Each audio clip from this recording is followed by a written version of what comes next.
ሰበር ዜና በኤምሬትስ እና በኩዌት ላይ ጥቃት ተሰነዘረ። ኢራን የተኩስ አቁሙ ይፈርሳል ስትልም ዝታለች።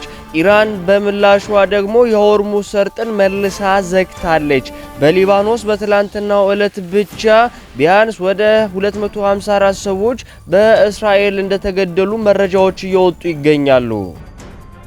ዓለም ላይ በየዕለቱ የማይሰሙ ጉዶች የሉም።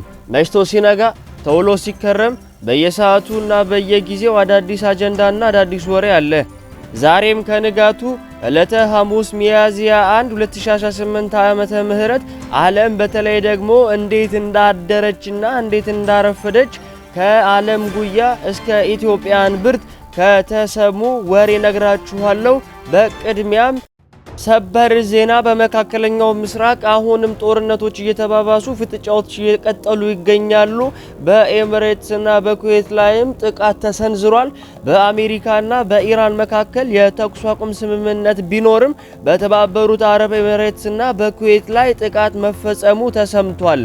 ጥቃቱ የተሰነዘረው በዓለም አቀፍ የንግድ መስመር በሆነው የሆርሙዝ ወሽመጥ አካባቢ ባለው የደህንነት ስጋት ምክንያት መሆኑ ተገልጿል።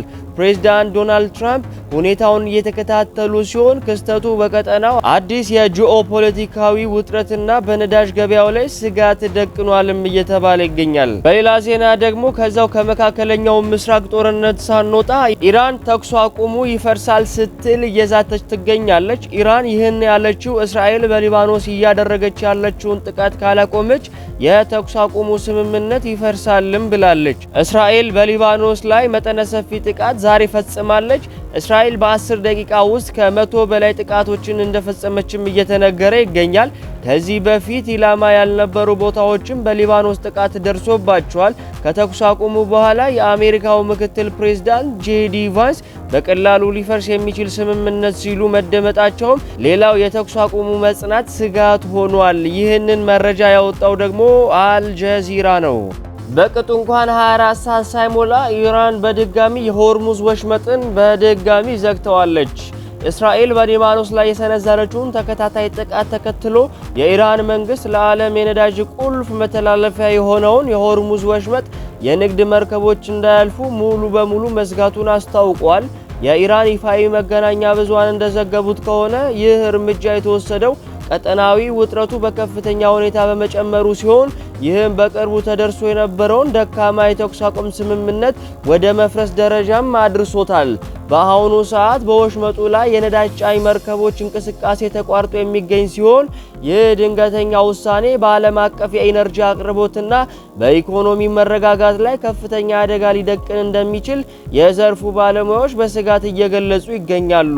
የእስራኤል ጥቃት በሊባኖስ ውስጥ እየደረሰ ያለው ጉዳት መቀጠሉን ኢራን እንዲህ ያለውን ጠንከር ያለ እርምጃ እንድትወስድ ያስገደዳት ሲሆን ሁኔታው ወደ ሰፋ ያለ ቀጠናዊ ጦርነት ማምራት እድሉ ሰፊ ነውም እየተባለ ይገኛል። የቀጠናው ደህንነት እስካልተረጋገጠ ድረስ የሆርሙዝ ወሽመጥ ሆኖ ይቆያል ይላል ከቴህራን የተሰጠው አዲስ መግለጫ።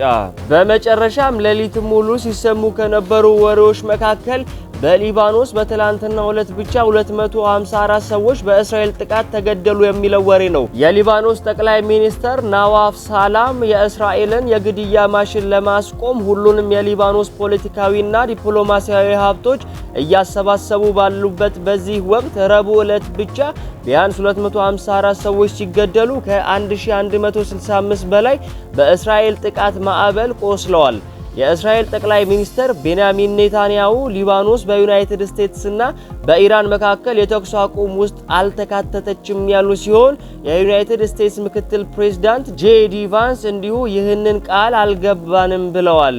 በዚህ ጥቃት እስራኤል ዓለም አቀፍ ሕግን፣ ዓለም አቀፍ የሰብአዊ ሕግጋትንና የተባበሩት መንግስታት ድርጅት ቻርተር መርሆችን ጥሳለች ሲል የሶሪያ ውጭ ጉዳይ ሚኒስቴር አስታውቋል። ሚኒስቴሩ የዜጎችን ጥበቃና የሊባኖስን ሉዓላዊነት ለማክበር አግባብነት ያለው የተባበሩት መንግስታት የጸጥታው ምክር ቤት ውሳኔዎች በአስቸኳይ ሙሉ በሙሉ እንዲተገበር ጠይቋል ሲል በኤክስ ላይ በተጋራው መግለጫ ተመላክቷል።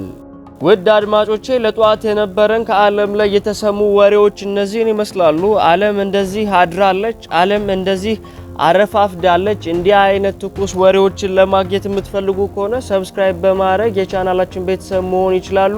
ይህንን ወሬዎችን ለማጠናከር የዓለም አቀፍ የዜና ምንጮችን እንዲሁም ደግሞ ሀገር በቀል የዜና ምንጮችን ተጠቅሜ ያለው ማለት ነው። ሰብስክራይብ በማድረግ የቻናላችን አባል መሆን እንዳትረሱ። ጤና ይስጥልኝ።